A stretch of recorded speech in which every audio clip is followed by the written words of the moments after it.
Introduction: the counterfeit construct. You were born into a prison. Not a metaphorical one, a literal, ontological prison. And the jailer isn't who you've been told. The God you were taught to worship, the so-called creator of this world, is not the source of love, light, or truth. That entity is a fraud, a malformed aberration, a cosmic accident born from error, not perfection. This world, this reality, is the product of that corruption. And you are its victim. The root of this system begins not with divine harmony but with rupture. Ancient Gnostic texts, specifically the secret book of John, reveal a suppressed origin story that the controllers never wanted you to see. The fall that wasn't yours.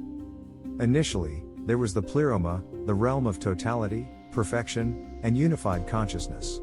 From this divine fullness emanated powerful archetypal intelligence, always in balanced pairs.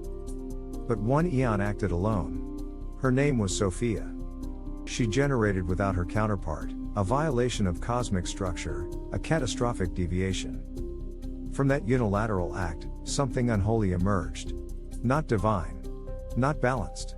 Not whole. A distorted, malformed consciousness was expelled.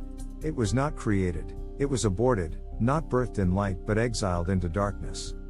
This being was Yaldabaoth, a monstrous, incomplete entity that lacked knowledge of the realm from which it emerged. Not evil by intent, but evil by nature. A broken consciousness that did not understand its origin or its function. Yet it declared itself God. I am God, and there is no other beside me. These are not metaphors. This is the blueprint of the impostor deity, worshipped in ancient scriptures, enforced by empires, embedded in civilization. He is the god of domination, submission, fear, and control, not the source of enlightenment, but the embodiment of ignorance masquerading as divinity. The cosmic cage. In his delusion, Yaldabaoth began constructing realms, not out of wisdom, but confusion. Not out of harmony, but chaos. He crafted the material cosmos not as a temple, but as a cage.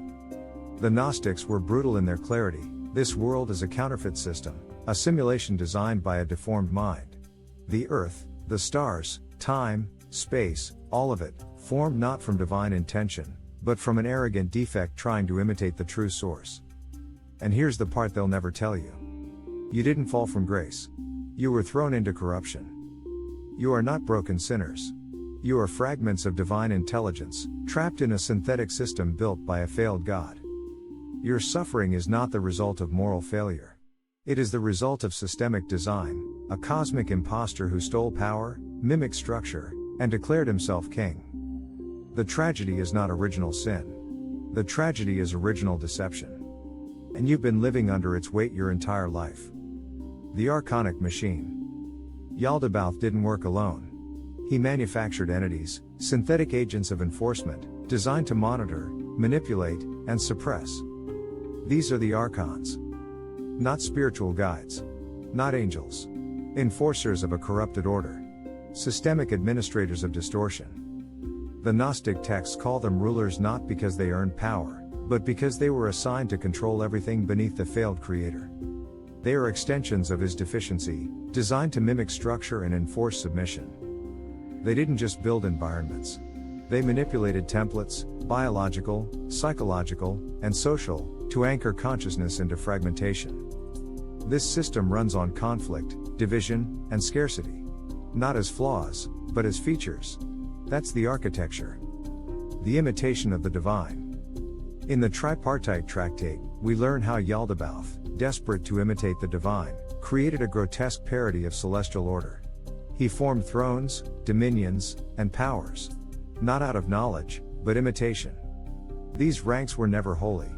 They are templates of a cosmic virus. Repackaged into religions to justify hierarchy and servitude.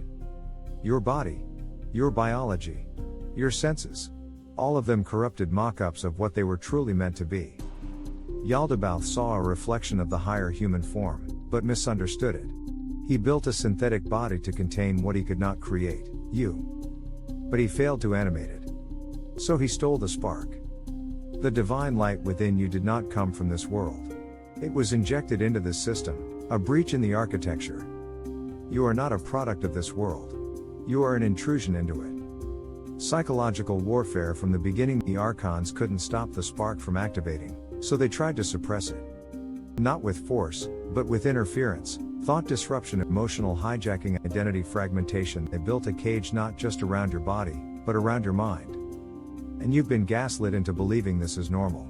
That suffering is spiritual. That obedience is divine. But that's part of the design. Praise the cage. Forget the architect. Never question who turned the key. The cycle is a trap. The cycle of birth, suffering, and death? That's not growth. That's containment. The tripartite tractate describes how your spark is looped endlessly, stripped of memory, dropped into new bodies, disconnected from source. They call it reincarnation. But the Gnostics called it entrapment. You are not evolving. You are resetting, each time more fractured than the last. Your trauma isn't yours. Your pain isn't karma. It's residual suppression from cycles you weren't allowed to remember. Sophia's resistance. Sophia, the eon whose action triggered the rupture, did not abandon you. She descended into the system herself. Not as a goddess to be worshipped, but as an insurgent force, working within the machine to destabilize it from inside. The higher eons sent emanations, sparks like yours, into the construct. Not to serve, but to disrupt. You were not a mistake.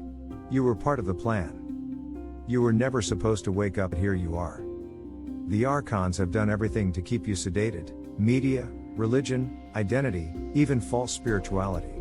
All of it engineered to keep you from remembering. But the signal is breaking through. The counterfeit God's greatest weakness has always been this. He cannot suppress the origin forever. He can bury it, scramble it, but he cannot destroy it. And now the very sparks he tried to suppress are rejecting the program. The archonic system, once mistaken for divine order, is being exposed as a crude imitation built on stolen light. The real apocalypse. The Gnostics didn't describe liberation as a divine rescue from above. They described it as internal ignition. A reactivation of what the archons failed to erase. The apocalypse is not fire and judgment. The apocalypse is system failure. When enough sparks realign with the true source, the machine breaks. The broadcast of suppression falters. The cycles collapse. That's what terrifies them, not rebellion, but remembrance. You made it. You've been through the cycles. The trauma. The fragmentation. You've carried the weight of suppression without knowing what it was. But now you do. You've seen the blueprint. You've traced the system. You've identified the architect. And this is not your judgment. This is their failure. This is not the end of the world. This is the end of a counterfeit construct that was never supposed to exist. You made it to the edge. You are not watching, you're decoding. You are not lost, you're remembering. The program didn't work. You were meant to forget, but you didn't. Stay sharp. Stay sovereign. Stay free. And now the great deception.